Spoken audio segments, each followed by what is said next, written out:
You are listening to the Daily Homily for Magdala in the Holy Land. The feast of the dedication was taking place in Jerusalem.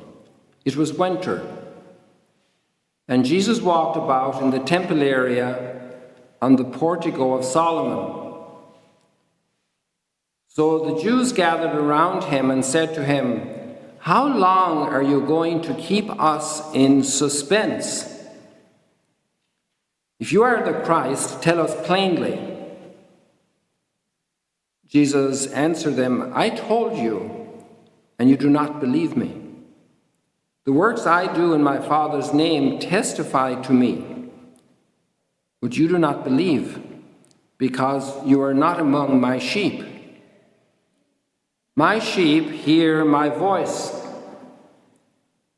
I know them, and they follow me. I give them eternal life, and they shall never perish. No one can take them out of my hand. My Father, who has given them to me, is greater than all, and no one can take them out of the Father's hand. The Father and I are one." The Gospel of the Lord. Praise to you, Lord Jesus Christ. So we have just read these inspiring readings, also with their complexity. So the persecution in Jerusalem scattered the first community. And what's the result? Evangelization happens in so many places. Phoenicia, that's on the Lebanese coast. In Cyprus, you have to get a boat to get to Cyprus. In Antioch, up in Syria, it's a long way from Jerusalem. And we see the scattering of the disciples becomes a great opportunity for the spreading of the gospel. And it's a very negative situation that led to great fruit. That's very beautiful to see. Many times, negative things can happen in our life. Maybe we need to go to hospital, but who knows the impact of the encounters at the hospital, or on the bus on the way to the hospital, or just waiting outside. And some people are very sad, and they need support, they need encouragement. And just with a smile, so much can happen. God is working through our lives without us realizing. And we are doing what the disciples were asked to do. Just to believe, to listen, to follow. But we have a big battle in our hearts many times. We resist. We put up obstacles. We block the response that should come from our heart, and we are mixed up.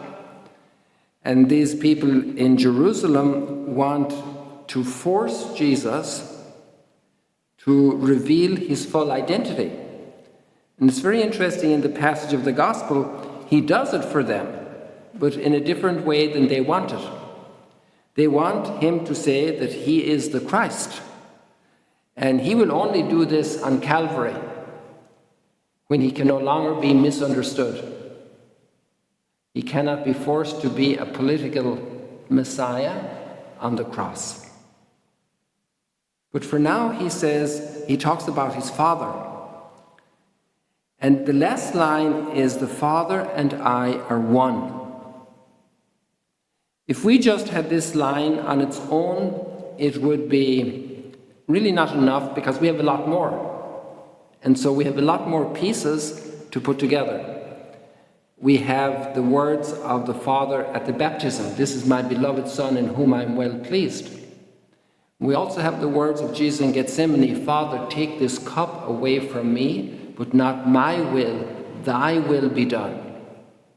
And in line with that, with both of these, we have a repeated attitude of Jesus that he is one with the Father in all his thinking, in all his speaking, in all his doing. He is always doing the will of the Father. We could say to somebody, "I support you," but we could work against them. We could do some things that they don't like. We lack unity, even a married couple, siblings, friends. But Jesus and the Father, every evidence we see in Jesus' life is a oneness, a unity with the Father. And that's a very beautiful reflection and contemplation then to land with this line, the Father and I are one. It's not romantic, it's not poetic, it is poetic, it is romantic, but it's much more. Because we have much more evidence in the life of Jesus of his unity with the Father. Not just the words in Gethsemane, take this cup away from me. Maybe we can even pray this prayer, and your will be done, not mine. But the fact of going through the entire passion and suffering with that same conviction. Then he is enduring like Abraham with the sacrifice of Isaac. He is going completely through with the will of the Father. So when we see the Father and Jesus are one, we are seeing, at least from the point of view of behavior, which is a very big indicator of what's in the heart. Because love can be expressed with words, with gestures, with a hug, with a kiss, but the love that lays down the life for the other is the ultimate language. Love is deeds and not just words. So when Jesus says the Father and I are one, it's words. But when we see Calvary, that whole process of his entire life, as in the letter to the Hebrews, coming into this world, you have given me a body. You did not want burnt offerings and sacrifices. You give me a body. Here I come to do your will. And then with later reflection, we have in John's Gospel, in the prologue, the Word. In the beginning was the Word, and the Word was with God, and the Word was God. And the Word became flesh and dwelt among us. And there we also have then another style of approach, another angle to view how deeply one Jesus is with the Father. And our faith then, eventually through much reflection, matured to expressions, one God, because as Christians we believe in one God, three persons in a unity we cannot even imagine. An extraordinary unity.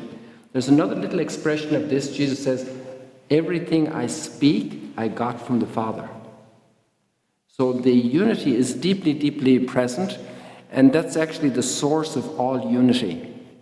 The unity between the Father, the Son, and the Holy Spirit has a great richness in the Trinity, but is deeply one. And really all of creation is one work of God. All the human family is one work of God. The salvation of humanity is one work of God. But in our brokenness, we seem to break the good unity that is given to us from our Creator, from our Redeemer. But we hope in the resurrected Christ, in the work of charity in our lives, that we will little by little be graced, given the grace to grow in the unity. Like we see the Christians going to Damascus and bringing in the Gentiles, becoming one. A long process that's still going on.